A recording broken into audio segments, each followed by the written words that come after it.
Bulletin का आगाज करेंगे अहम खबर से। पीटीआई की जेल भरो तहरीक। रावलपिंडी में पीटीआई कारकुनान गिरफ्तारी देने के लिए कमेटी चौक पहुंच गए।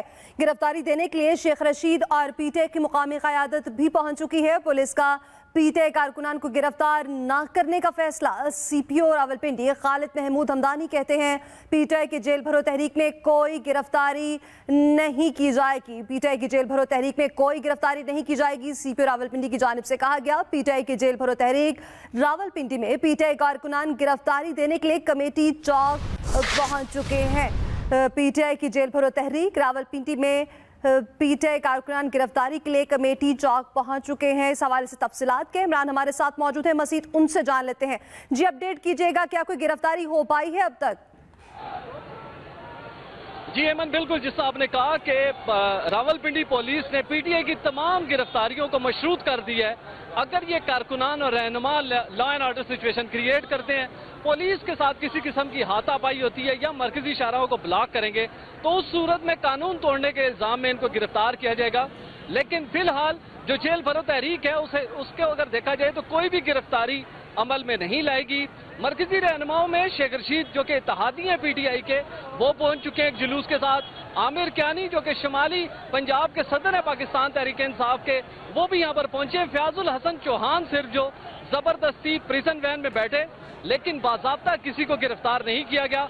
पुलिस का यही कहना है कि ना तो रावलपिंडी में दफा 144 नाफिज है और ना ही डिप्टी कमिश्नर रावलपिंडी हसन वकार चौहान की जानिब से कोई एमपीओ के तहत किसी भी कारकुन या रहनुमा को हिरासत में लेने की हिदायत की है।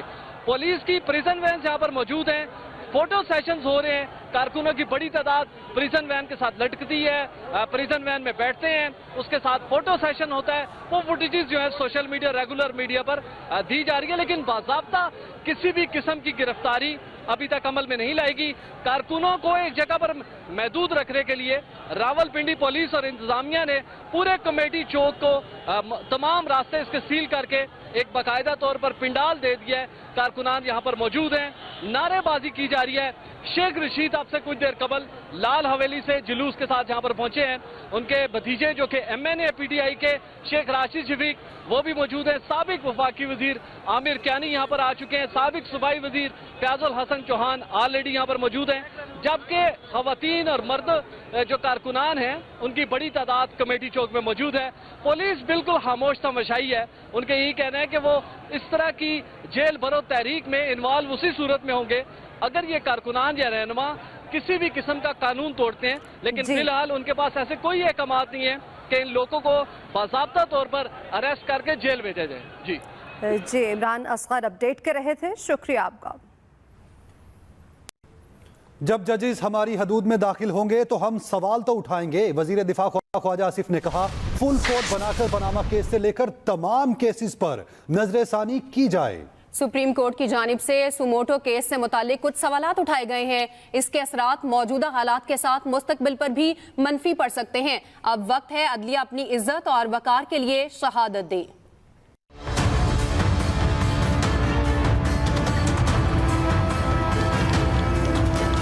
पाकिस्तान बनाने वाले जो है वो इमरान खान के की तरह कुछ स्पॉन्सर्ड लोग नहीं थे।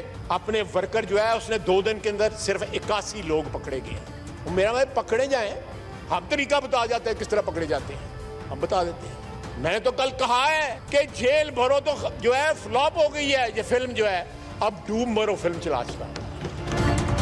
कौमी असम्बली में इज़हार ख्याल करते हुए वज़ीर दफ़ा ख्वाजा आसिफ ने कहा सुप्रीम कोर्ट की जानिब से सुमोटो केस से मुतालिक कुछ सवालात उठाए गए हैं। इसके असरात मौजूदा हालात के साथ मुस्तकबिल पर भी मनफी पड़ सकते हैं। इस मुल्क के अंदर सबसे पहला आईनी हादसा जो है वो एक जज ने किया था, जिसने नजरिया जरूर जो है वो जो वैलिड करार दिया था। वो वारदात जो थी वो एक जज ने की थी। सबसे पहली सियासी शहादत जो है इस मुल्क में वो भी जुडिशरी ने की थी। जुल्फकार अली भुट्टो को फांसी लगाया था। उसके बजाय सियासी शहादत जो है आईनी शहादत जो है नवाज शरीफ की, वो भी जुडिशरी ने की। ख्वाजा आसिफ बोले एक शिकायत रहती है कि पार्लियामेंटेरियन जजेस का नाम लेकर तनकीद करते रहते हैं। कुछ जजेस पर तनकीद की जाती है तो कुछ पर क्यों नहीं होती। आवाम समझती है कि पता नहीं है एमएनए कितने करोड़ों रुपया जो है लेते हैं, कितनी गाड़ियां इस्तेमाल करते हैं। हम बाहर निकले, हमारे लिए तो टांगा नहीं खड़ा होता सड़क के ऊपर। यहाँ पे शराफिया में ऐसे ऐसे तबकात हैं जिनके लिए 15 मिनट जो है वो जो है ट्रैफिक खड़ी हो जाती है। लेकिन यहाँ पे ऐसे तबकात हैं इस मुल्क के अंदर जिनका लाइफस्टाइल जो है बादशाहों वाला है। ख्वाजा आसिफ का तहरीक इंसाफ चेयरमैन पर तनकीद करते हुए कहना था, एक शख्स कहता था अमेरिका ने साजिश की, अब कहता है अमेरिका ने साजिश नहीं की। Haseeb Hanif, express news, Islamabad. एक और अहम खबर, सुप्रीम कोर्ट में पंजाब और खैबर पख्तूनख्वा इंतखाबात की तारीख से मुताल्लिक खुद नोटिस केस की समाअत हुई। नून लीग, पीपल्स पार्टी, JUI और पाकिस्तान बार कौंसिल का बेंच में शामिल 2 जजेस जस्टिस एजाजुल अहसन और जस्टिस मुजाहिर नकवी पर एतराज 2 जजेस पर एतराज आयद कर दिया। अदालत से फुल कोर्ट बनाने की इस्तदा भी कर दी। समाअत पीर की सुबह 11:30 बजे तक मुलतवी। पंजाब और खैबर पख्तूनख्वा के इंतखाबात की तारीख पर सुप्रीम कोर्ट की जानिब से लिए गए खुद नोटिस केस की समाअत चीफ जस्टिस ऑफ पाकिस्तान की सरबराही में 9 रुकनी लार्जर बेंच के सामने समाअत शुरू हुई। तो अटॉर्नी जनरल शहजाद अता इलाही और मुस्लिम लीग नून के वकील मंसूर आवान ने कहा कि हमें अभी ऑर्डर की कॉपी नहीं मिली, जबकि दीगर फरीकैन को भी नोटिस नहीं मिला है। चीफ जस्टिस ने कहा कि आज इकट्ठे होने का यही मकसद था, सबको इल्म हो जाए। खुशी है एडवोकेट जनरल्स, मुख्तलिफ सियासी जमातों के वकला और फरीकैन मौजूद हैं। पीपल्स पार्टी के वकील फारूक एच नाइक ने हुक्मरान इत्तेहाद का मुश्तरका बयान पढ़ते हुए कहा, बेंच की तश्कील पर हमें एतराज है। जस्टिस एजाजुल अहसन और जस्टिस मुजाहिर नकवी से कोई जाती खलिफशार नहीं, जो हिदायत मिली वो सामने रख रहा हूँ। दोनों जजेस के कहने पर अज़खुद नोटिस लिया गया। इंसाफ के तकाज़ों और फेयर ट्रायल के हक के तहत इन दोनों जजेस को बेंच से अलग हो जाना चाहिए। जस्टिस अतर मिनल्ला ने कहा कि ये मुनासिब नहीं होगा, 184(3) के तहत ये मफाद आमा का मामला है तो फुल कोर्ट सुने। फारूक एच नाइक ने कहा कि अदालत के ऑब्जर्वेशन पर सर तस्लीम खम करता हूँ। जस्टिस जमाल खान मंदोखेल ने कहा, आईनी मामला है, इसको पार्लियामेंट में हल क्यों नहीं करते। चीफ जस्टिस उमर अता बंदियाल ने कहा कि हम पहले केस काबिल समाअत होने पर बात करेंगे। वकला ने जो हुक्म पढ़ा वो 16 फरवरी का है, जबकि आज खुद नोटिस 22 फरवरी को लिया गया है। इस दौरान बहुत संजीदा मामलात सामने आए। एक सदर की जानिब से इंतखाबात की तारीख देना और दूसरा स्पीकर की दरखास्त आना है। पहले तो शहरी अदालत आते थे, इस मर्तबा आइन ने अदलिया का दरवाजा खटखटाया है। फारूक एच नाइक ने कहा कि बेंच की तश्कील के तरीकाकार और बेंच दोनों पर पहले समाअत होनी चाहिए। अदालत ने केस की मजीद समाअत पीर तक मुलतवी कर दी। साथ ही रिपोर्टर जैगम नकवी के हमरा अकील अफजल, एक्सप्रेस न्यूज, इस्लामाबाद। एक और अहम खबर देंगे आपको, जो जमात हर तरह के जबर में ना टूटे वही अवामी जमात होती है। मरियम नवाज का सरगोदा में तंजीमी कन्वेंशन से खिताब, कहा आप जैसे कारकुन हो तो हर मुश्किल को शिकस्त दे सकते हैं। आपने साबित किया कि आप ना झुकते हैं ना डरते हैं। जो जमात हर तरह के जबर में ना टूटे वही अवामी जमात होती है। मरियम नवाज का सरगोदा में तंजीमी कन्वेंशन से खिताब, कहा आप जैसे कारकुन हो तो हर मुश्किल को शिकस्त दे सकते हैं। पंजाब और खैबर पख्तूनख्वा का इंतखाबी महाज, इमरान खान का इंतखाबी टिकटों के जायका का अमल शुरू करने का फैसला। PTI चेयरमैन का शॉर्ट लिस्ट उम्मीदवारों के इंटरव्यू करने का फैसला किया गया है। आज पंजाब और KP के उम्मीदवारों के इंटरव्यूज का शेड्यूल जारी किया जाएगा। तंजीमों और पार्लिमानी बोर्ड्स की जानिब से हर सीट पर दिए जाने वाले 3 उम्मीदवारों के इमरान खान खुद इंटरव्यू करेंगे। इमरान खान इंटरव्यूज के बाद मरकजी पार्लिमानी बोर्ड्स के इजलास में टिकटों की हतमी मंजूरी भी देंगे। ऑडियो लीक्स का मामला, तहरीक इंसाफ ने जुडिशल कमीशन बनाने के लिए लाहौर हाई कोर्ट से रुजू कर लिया। PTI को ऑडियो लीक को मीडिया पर नशर करने से रोकने के अहकाम दिए जाएं। दरख्वास्त में इस्तदा की गई। ऑडियो लीक मामले की तहकीकात करने के लिए लाहौर हाई कोर्ट के सीनियर जजेस पर मुश्तमिल जुडिशल कमीशन बनाया जाए। रहनुमा तहरीक इंसाफ डॉक्टर यास्मीन राशिद की जानिब से दायर दरख्वास्त में वजारत दाखिला, वजारत दिफा, चीफ सेक्रेटरी समेत दीगर को फरीक बनाया गया है।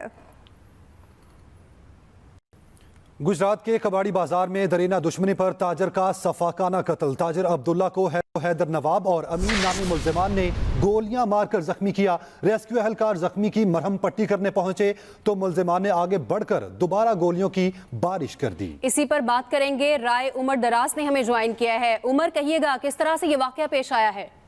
जी बिल्कुल, ये इंतहाई अफसोसनाक वाकया पुलिस सर्कल खाड़िया में पेश आया है, जहां रवां हफ्ते के दौरान 7 अफराद को बेदर्दी के साथ मौत के घाट उतार दिया गया। जबकि एक्सप्रेस न्यूज ने जो फुटेज हासिल की है, इसमें वाज़ेह तौर पर देखा जा सकता है कि गुज़श्ता रोज कत्ल होने वाले नौजवान अब्दुल्ला को तशद्दुद के बाद सरेआम बड़े बाजार में फायरिंग करके कत्ल कर दिया गया। अब तक गुजरात में कत्ल होने वालों में अब्दुल्ला, ज़िशान, आजम, रशीद, इनाम, हसनैन और मोहसिन शामिल है। आपको मैं ये बताता चलूं कि वाकया थाना सदर खाड़िया और डीएसपी सदर खाड़िया के ऑफिस से चंद कदम के फासले पर पेश आया। रेस्क्यू एहलकार तिब्बी इमदाद देने के लिए पहुंच गए, मगर पुलिस एहलकार मकतूल को बचाने के लिए बरवकत न पहुंच सके। मुलजम असलहा लहराते हुए, शोर शराबा करते हुए बड़े बाजार में जख्मी नौजवान पर गोलियां बरसाते हुए आराम से फरार हो गया। कत्ल व इक़दाम में कत्ल की वारदातों के बाद शहरी इलाका मकीन और मुकामी ताजरों में खौफ और हरास पाया जाता है। अब तक रवां हफ्ते के दौरान 7 अफराद कत्ल जबकि 6 अफराद के इक़दाम में कत्ल के वाक़यात रिपोर्ट हो चुके हैं। जी राय उमर दराज, आप हमें अपडेट कर रहे थे, शुक्रिया आपका। बारखान वाक़े में कत्ल होने वाले अफराद के लवाहिकीन को इंसाफ की फराहमी के लिए मरी इत्तेहाद और लवाहिकीन का धरना जारी है। धरने के शरका 2 ग्रुप्स में तकसीम हो चुके हैं। मसीद मोहम्मद अकरम से।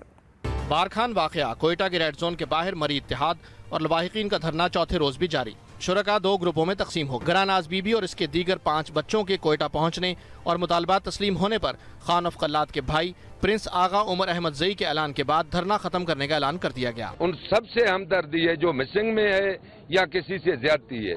हमारा भी डिमांड ये है किसी से नाइंसाफी न हो। हमारे काफी हद तक मुतालबात सारे पूरे हो चुके हैं और फाइनल अभी एफआईआर भी अपने आखिरी उसमें है और बच्चे भी आके पहुंच गए हैं। कुछ देर में इंशाल्लाह आपके सामने होंगे।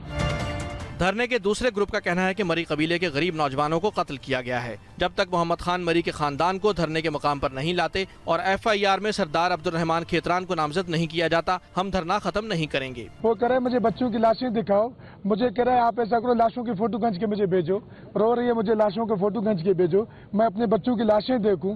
कि माँ को लाशें दिखाने में पुलिस को क्या अर्ज है। पुलिस राय के मुताबिक मोहम्मद खान मरी, उनकी अहलिया गरानाज बीबी और बच्चे पुलिस ट्रेनिंग कॉलेज में मौजूद हैं। बाजियाब खातून और बच्चों के बयानात कलमबंद कराने के लिए उन्हें जुडिशल मजिस्ट्रेट की अदालत में पेश किया जाएगा। मोहम्मद अकरम। हुकूमत पंजाब और पीसीबी में अखराजात पर डेडलॉक पैदा हो गया। क्रिकेट बोर्ड ने आज फ्रेंचाइज का इजलास तलब कर लिया है। पंजाब से कराची मैचेस मुंतकिल किए जाने पर बातचीत होगी। इजलास में पीसीबी और पंजाब की निगरां हुकूमत के दरमियान महाजराई पर बात होगी और लाहौर और रावलपिंडी में होने वाले मैचेस कराची मुंतकिल करने की तजवीज़ पर गौर किया जाएगा। हुकूमत पंजाब ने लाइटिंग और सिक्योरिटी के लिए 50 करोड़ रुपए का बोझ बर्दाश्त करने से इनकार कर दिया है। पीसीबी का मौक़िफ़ है कि वो 5 करोड़ अदा कर चुके हैं। ये भी कहा गया है कि कराची में मैच कराने पर सिंध हुकूमत अखराजात बर्दाश्त करती है। लाहौर में मैच इतवार को ज़ल्मी और लाहौर कलंदर्स के दरमियान शेड्यूल है। इजलास में इस बात का तयन किया जाएगा कि ये अखराजात कौन बर्दाश्त करेगा।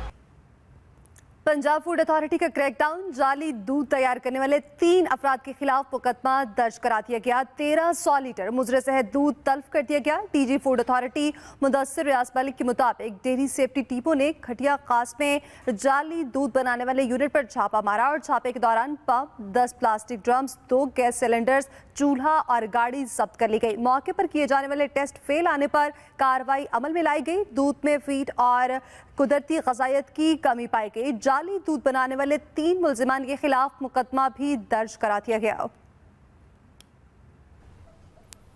सिंध हाई कोर्ट ने अदाकारा महविश हयात और कुबरा खान की आदिल फारूक राजा के खिलाफ दरखास्तों की समाअत एफआईए के जवाब के बाद मुलतवी कर दी है। महविश हयात के वकील ने मौक़िफ़ दिया कि समाअत में एफआईए ने अभी तक सोशल मीडिया से मवाद नहीं हटाया, ना ही कोई कार्रवाई अमल में लाई गई है। एफआईए की जानिब से पेशरफ्त रिपोर्ट अदालत में पेश की गई। एफआईए हुकाम ने बताया अदाकारों के खिलाफ मुहिम चलाने वाले तमाम अकाउंट्स ब्लॉक करने के लिए पीटीए को मामला भेज दिया गया है। यूट्यूब, ट्विटर और इंस्टाग्राम समेत दीगर अकाउंट्स ब्लॉक करने के लिए कह दिया है। दायर दरख्वास्त में मौक़िफ़ अपनाया गया था कि यूट्यूबर आदिल फारूक ने मीडिया इंडस्ट्री की 4 अदाकाराओं के खिलाफ झूठे इल्ज़ामात लगाकर उनकी तज़लील की। इसके साथ ही न्यूज़ बुलेटिन से अब तक के लिए इतना ही। मज़ीद खबरों के लिए विजिट कीजिए express.pk। आप हमें ट्विटर और फेसबुक पर भी फॉलो कर सकते हैं। तो देखते रहिए एक्सप्रेस न्यूज़ और रखिए हर खबर पर नजर।